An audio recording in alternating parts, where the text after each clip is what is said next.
को भगा रहा है। इस बार वन साइडेड नहीं होगा। ये तो गुंडा राज है, जंगल राज। ये खत्म करने के लिए तो हम लोग कोशिश कर रहे हैं। सब গ্যারান্টি পূরণ করার কাজ ভারতীয় জনতা পার্টির সরকার করবে। সিএন ডিজিটাল আপনাদের স্বাগত। আপনারা দেখছেন বাংলার ব্যালট যুদ্ধ, আর আমি আপনাদের সঙ্গে রয়েছি মণি ভট্টাচার্য। শুভেন্দু অধিকারী এই নামটা অত্যন্ত গুরুত্বপূর্ণ এই মুহূর্তে পশ্চিমবঙ্গের কাছে, তার কারণ এই মুহূর্তে পশ্চিমবঙ্গের মুখ্যমন্ত্রী শুভেন্দু অধিকারী, বাংলায় প্রথম বিজেপি সরকারের প্রথম মুখ্যমন্ত্রী শুভেন্দু অধিকারী। ইতিমধ্যে কেন্দ্রীয় স্বরাষ্ট্রমন্ত্রী অমিত শাহ পরিষদীয় বৈঠক করে তার নাম ঘোষণা করেছেন। এই যে নেম প্লেট, যে মুখ্যমন্ত্রী শুভেন্দু অধিকারী, যেটা বিধানসভায়, যেটা তার যে প্রশাসনিক ভবন সেইখানে বসবে, এই মুখ্যমন্ত্রী শুভেন্দু অধিকারী এই নেম প্লেটটা দেখার জন্য কার্যত বহু রাত তিনি ঘুমাননি। এইরকমটাই মনে করছেন বিশেষজ্ঞরা। বহু রাত তিনি ঘুমাননি এবং তারপর পরের দিন সকালবেলায় নতুন লড়াই শুরু করেছেন। আজ তিনি সফল এবং আগামীকাল মুখ্যমন্ত্রী হিসাবে শপথ গ্রহণ করবেন তিনি। সেই শপথ গ্রহণ অনুষ্ঠান হবে এবং সেই শপথ গ্রহণ অনুষ্ঠান পাঠ করাবেন কার্যত রাজ্যপাল, এবং তার পাশাপাশি সেখানে উপস্থিত থাকবেন দেশের অন্যতম গুরুত্বপূর্ণ সব নেতৃত্বরা, প্রধানমন্ত্রী থেকে শুরু করে স্বরাষ্ট্রমন্ত্রীরাও। আজ তিনি শান্তিতে ঘুমাবেন। প্রাথমিকভাবে যে তথ্যটা আমি দিয়ে রাখতে চাইবো, যে একেবারে জেলা ভিত্তিক যে মুখ্যমন্ত্রী শুভেন্দু অধিকারী দ্বিতীয়, এবং একেবারে বহু বছর পর জেলার একেবারে পূর্ব মেদিনীপুরের মুখ্যমন্ত্রী পাচ্ছেন শুভেন্দু অধিকারী, বা পূর্ব মেদিনীপুরের মুখ্যমন্ত্রী পাচ্ছে পশ্চিমবঙ্গ। প্রাথমিকভাবে অজয় মুখোপাধ্যায় কংগ্রেসের মুখ্যমন্ত্রী ছিলেন, এবং এরপর শুভেন্দু অধিকারী হচ্ছেন এ রাজ্যের একেবারে পূর্ব মেদিনীপুরের মুখ্যমন্ত্রী, বা পূর্ব মেদিনীপুর জেলা থেকে আসা একজন মুখ্যমন্ত্রী। এবং ইতিমধ্যেই শুভেন্দু অধিকারীকে মুখ্যমন্ত্রী হিসেবে যে ঘোষণা করা হচ্ছে, এবং এরপর তিনি সরকার গঠনের প্রস্তাব নিয়ে রাজ্যপালের কাছে গিয়েছেন, এবং রাজ্যপালের তরফ থেকে সেই সমস্ত প্রস্তুতি পর্ব সেরে ফেলার পরেই কিন্তু আগামীকাল শপথ বাক্য পাঠ করাবেন রাজ্যপাল এস এন রবি। এইখানে আমি বলতে চাইবো যে শুরুতেই একেবারে শপথ গ্রহণের আগের রাতে যেখানে তিনি বুঝতে পারছেন তিনি মুখ্যমন্ত্রী হচ্ছেন, যেখানে ঘোষণা হয়ে গিয়েছে যে শুভেন্দু অধিকারী মুখ্যমন্ত্রী হচ্ছে, সেইখানে তিনি যে বক্তৃতা দিয়েছেন সেইখানে আমি নয় আমরা, অর্থাৎ একসঙ্গে বিজেপি শাসিত রাজ্যে একেবারে উন্নয়নের বার্তা তিনি পৌঁছে দিয়েছেন। তিনি শুরুতে বলছেন যে বহু মানুষ, বহু বিজেপি কর্মী বিজেপিকে রাজ্যে ক্ষমতায় আনতে শহীদ হয়েছেন, বহু মানুষ মারা গিয়েছেন। আমি নয় আমরা নীতিতে ভারতীয় জনতা পার্টির সরকার করবে। কথা কম, কাজ বেশি ভারতীয় জনতা পার্টি করবে। আমি স্মরণ করতে চাই আমাদের 321 জন ভারতীয় জনতা পার্টির কার্যকর্তা যারা আত্মবলিদান দিয়েছেন, এবং আমি কথা দিতে পারি হাজার হাজার লক্ষ লক্ষ বিজেপি কর্মী যারা ক্ষতবিক্ষত হয়েছেন, অত্যাচারিত হয়েছেন, ঘর ছাড়া হয়েছেন, মিথ্যা মামলার সঙ্গে যুক্ত হয়েছেন, আমি তাদেরকে কথা দিতে পারি আগামী দিনে আপনাদের স্বপ্ন পূরণ করার কাজ ভারতীয় জনতা পার্টির সরকার করবে।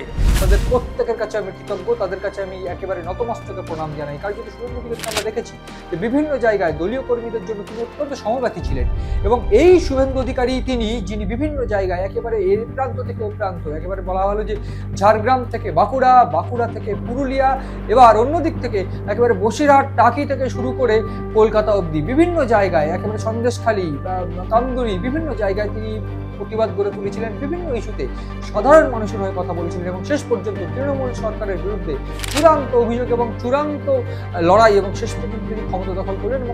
এবং এই একই সঙ্গে মুখ্যমন্ত্রী, প্রাক্তন মুখ্যমন্ত্রী মমতা বন্দ্যোপাধ্যায়কে দুইবার হারিয়ে, 2021-এও 2026-এও দুইবার হারিয়ে তিনি এই মুহূর্তে সফল একজন মুখ্যমন্ত্রী এই মুহূর্তে। এবং তিনি বলে রাখতে হবে যে এই যে লড়াই, এই লড়াইটা একদিনের নয়। আমি শুরুতে যদি বলি তাহলে বলবো যে 2014-15 সালে যখন শুভেন্দু অধিকারীকে কর্নার করা শুরু করলো দল, এবং মুকুল রায়ের বুদ্ধিতে মমতা বন্দ্যোপাধ্যায় যখন তৃণমূলের যুবর একটা সংগঠন খুললো, সেইখানে অভিষেক বন্দ্যোপাধ্যায়কে মুখ্য একেবারে রাজ্য সভাপতি করার প্ল্যান করলেন, এবং সেইখানে রাজ্য সভাপতি করা হলেন, শুভেন্দু অধিকারীকে সরিয়ে দিয়ে তারপর থেকে তিনি বুঝতে পারছিলেন যে তার কিন্তু এই দলে একটা অবশ্যম্ভাবী একটা পতন হতে পারে।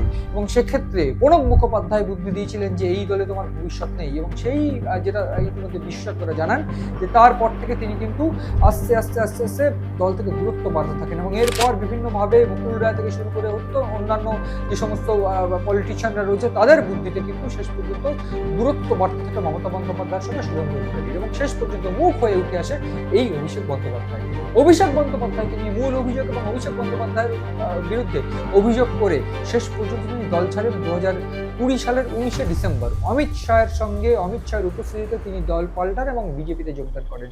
এই যে যন্ত্রণা তার ছিল সেই সময়, কার্যত একেবারে নন্দীগ্রাম আন্দোলনে মমতা বন্দ্যোপাধ্যায়ের হাত ধরে মমতা বন্দ্যোপাধ্যায়কে ক্ষমতায় আনা, নন্দীগ্রাম না থাকলে তিনি যে ক্ষমতায় আসতে পারতেন না, একাধিক জায়গায় তিনি তা বলেছেন।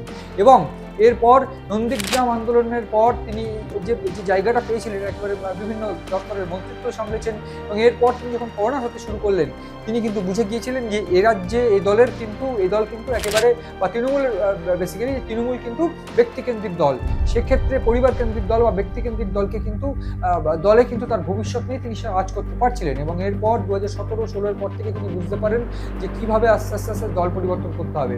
2 বছর ধৈর্য ধরেন এবং চূড়ান্ত লড়াইয়ের পর তিনি কিন্তু আস্তে আস্তে নিজেকে সেভ করে বিজেপিতে জয়েন করেন, এবং একেবারে পুরো বিপরীতমুখী দল বিজেপি জয়েন করার পর বিজেপিতে এসে কার্যত ভোল পাল্টে দেন একেবারে রাজ্য বিজেপি, এবং শেষ পর্যন্ত তিনি 2021-এ ফলাফল আশানুরূপ না হলেও তিনি 2077টা আসন পান, এবং শেষ পর্যন্ত 77টা আসন পাওয়ার পর একেবারে ছিন্ন বিচ্ছিন্ন হয়ে যায় দলটি, এবং বিভিন্ন জায়গায় বিভিন্ন নেতাকর্মীর উপর চড়াও হয়, একেবারে সাংগঠনিকভাবে কিন্তু বিজেপি দলটা একটু ভেঙেই পড়ে বলা ভালো। এরপর এই শুভেন্দু অধিকারী পালে হাওয়া দেন এবং 2021-এর পর থেকে বিভিন্ন জায়গায় বিভিন্নভাবে লড়াই করেন, একেবারে সাধারণ মানুষের মধ্যে মিশে যান, মাটির মানুষ হয়ে পড়েন, এবং শেষ পর্যন্ত একটা যে কোনো ঘটনায় যে কোনো অভিযোগে তাকে সামনে পাওয়া যায়, তাকে সঙ্গে পেয়েছিল সাধারণ মানুষ এবং বিজেপির যে সমস্ত কর্মকর্তা তারা, এবং শেষ পর্যন্ত তার যে লড়াই সেই লড়াই পূর্ণতা পেল। এবং এই জন্যই হয়তো বলে যে লাইফ হ্যাজ এন্ডলেস পসিবিলিটিস, এবং ঠিক সেইটাই যেন সত্যি। এবং আমরা দেখেছি বিভিন্নভাবে 2021-এর পর কীভাবে বিজেপিতেও তিনি কর্নার হয়ে পড়েছিলেন এক সময়, এবং সেক্ষেত্রে তিনি কর্নার হয়ে পড়েন কিন্তু থামেননি, লড়াই করেছেন নিজের দলের বিরুদ্ধে, কার্যত বিজেপির অন্দরমহলের বিরুদ্ধে লড়াই করেছেন শুধু অন্দরমহলের বিরুদ্ধে নয়, লড়াই করেছেন একেবারে তৃণমূলের বিরুদ্ধে, প্রশাসনের বিরুদ্ধে। বিভিন্নভাবে তাকে একটা সভা করতে হাইকোর্ট অব্দি পৌঁছতে হচ্ছে, বিভিন্ন সভায়, প্রত্যেকটি সভায় কার্যত। এই লড়াইয়ের পর 2026 সালে সফলতা, এবং সফলতা পর আমি যেটা শুরুতে বলছিলাম যে বহু রাত তিনি ঘুমাননি, যে এই নেম প্লেট তার যে স্বপ্ন ছিল বলা ভালো, যে নেম প্লেট শুভেন্দু অধিকারী মুখ্যমন্ত্রী, এই নেম প্লেটটা দেখার জন্য তিনি যে ঘুমাননি সেই স্বপ্ন সফল হলো। এবং শেষ পর্যন্ত অমিত শাহ তিনি ঘোষণা করলেন, কেন্দ্রীয় স্বরাষ্ট্রমন্ত্রী, যে হবু মুখ্যমন্ত্রী একেবারে শুভেন্দু অধিকারী, পশ্চিমবঙ্গের প্রথম বিজেপি সরকারের প্রথম মুখ্যমন্ত্রী শুভেন্দু অধিকারী। এই শুভেন্দু অধিকারী মুখ্যমন্ত্রী নেম প্লেটটা দেখার জন্য তিনি যে ঘুমাননি, আগামীকাল একেবারে নরেন্দ্র মোদীর উপস্থিতিতে শপথ গ্রহণ এবং রাজ্যপাল সেই শপথ বাক্য পাঠ করাবেন। আজ কিন্তু তার ভালো ঘুম হবে, তিনি কিন্তু আজ শান্তিতে ঘুমাবেন, কারণ আগামীকাল সকাল হতেই তিনি পশ্চিমবঙ্গের প্রথম বিজেপি শাসিত সরকার এবং প্রথম বিজেপি সরকারের প্রথম মুখ্যমন্ত্রী। যে যন্ত্রণাটা তিনি 2016-17 থেকে বয়ে বেড়াচ্ছেন, 10 বছর লড়েছেন, 10 বছর পর তিনি সফল পশ্চিমবঙ্গের প্রথম বিজেপি শাসিত বা বিজেপি মুখ্যমন্ত্রী। আজ তিনি শান্তিতে ঘুমাবেন।